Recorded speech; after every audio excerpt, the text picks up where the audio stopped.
Would you like to give me a gift? Sure. An extra special lift? You bet. To make the season warm and fuzzy. Of course. You want to make me happy? Please. Without it being sappy? Yes. Do me just this one big favor. Name it. Please don't come around. What? Please don't come around. What? Please don't come around for Christmas. Wait a minute. Not even for a while. Hey. Let's do it up in style. Wait. Please don't come around for Christmas. Hold on. Please don't come around for you surely can't refer to Christmas.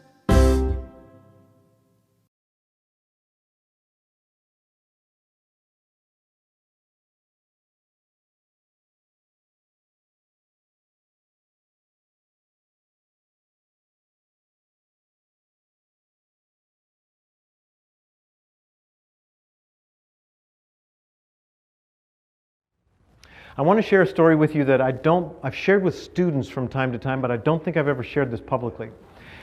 When I was growing up, my parents had a couple that was their best friends, David and Jerry Carlton. David was the principal, Jerry was an 8th grade English teacher.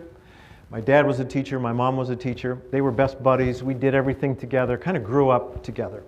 And when we became adults, my wife and I and my mom and dad and David and Jerry often traveled and did stuff together. My students always kind of looked at me like, with your parents? But it was fun. My parents are cool people. And we did a lot of stuff together. Jerry was excited about everybody. When we were growing up and spending time at their house, hers was the phone that would ring at night. Some student had a problem, some family member wanted to talk about it, somebody she knew had some issue they wanted help with. Hers was the phone that rang constantly. I wanted to be like that. I didn't want to be a teacher, but I wanted to be somebody like that. When Beth and I would go do something, Jerry would come back and Jerry would say, I want to hear every detail. Some of you who are my former students have heard me say that to you. I want to hear every detail. This is where I got it. She was just excited. In the fall of 1985, some of this is hard to tell. In the fall of 1985, on Columbus Day weekend, the 6 of us went to Atlanta for a thing. Jerry was not feeling good. Came back, turned out she was not feeling good because she had pancreatic cancer. She was dead very quickly, so we just didn't see her again. Her students, who loved her, said goodbye on Thursday, just didn't see her again. I'm still not really over this because I hadn't really started all of the cool stuff that's happened in my life, and I haven't gotten to tell her. And so a couple of months after she died, we were traveling, and I saw a ring, and I said, so I'm going to wear this ring. And some of you may have noticed over the years I wear an extra ring on this hand. And so every time I meet somebody famous, every time I do something cool, I feel like Jerry gets to be there. I always patted my students with my right hand. I always hug with my right hand. I feel like that's my way of making sure that what she meant to me gets passed on to the people who mean so much to me. That's the kind of person I wanted to be. I didn't want to be a teacher, but I wanted to be that kind of person. Teaching is what allowed me to be like that. But every good thing I've ever done is the light of somebody else shining through me.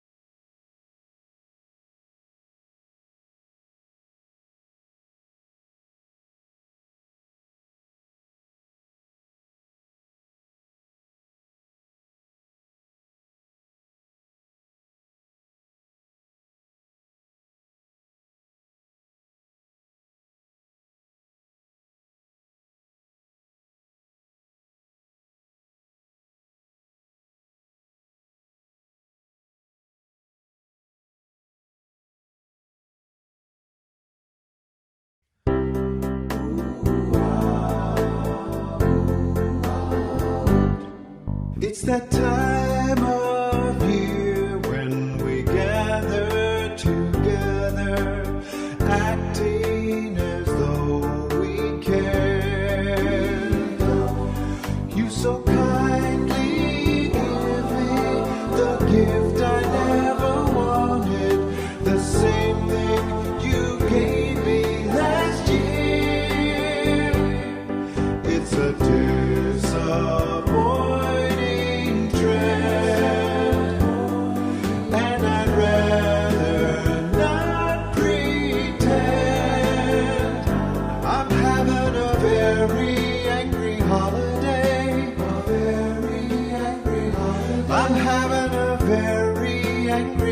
holiday and a crummy new year.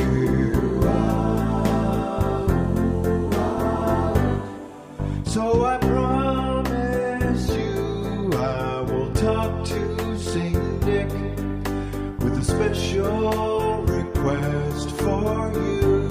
Please, please. I'll say, hey, Saint Buddy, I beg you to remember they never ever treated me right.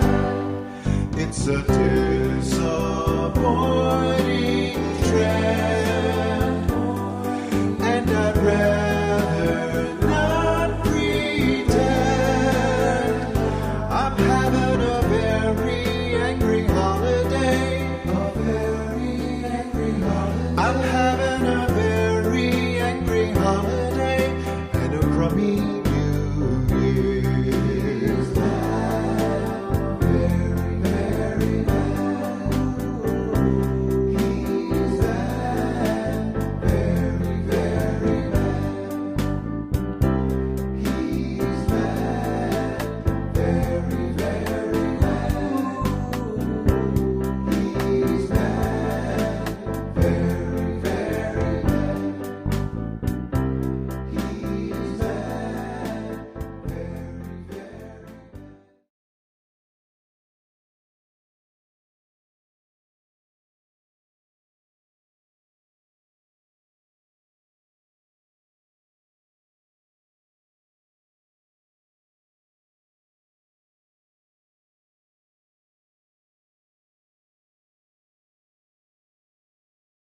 The point is, while of course I wish I wasn't telling you this, I'm fine, I'm at peace with everything, I'm happy on the inside.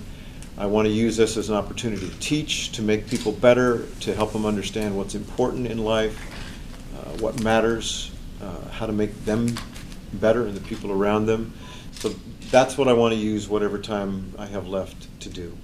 That's why I asked you here, just to help me get the word out so that people hear it and they hear what I want them to be, how I want them to take it, and I want to take it as an opportunity to take a look at their own lives and make sure they're doing what matters. How old are you, Greg? 77. You don't look that old. You wrote it down, though. You had me as a teacher and you wrote it down. I absolutely did She's not. I foolish. only She had believes what she's 7. told. I only had 7. You wrote it down. down. So. You freaking wrote it down because you look like, wow, it's a hard road. Because here's the thing. If people don't hear it from me, they only get a chance to be sad. If they hear it from me, they go, he's okay, he wants me to be okay, he wants me to do something important with my life.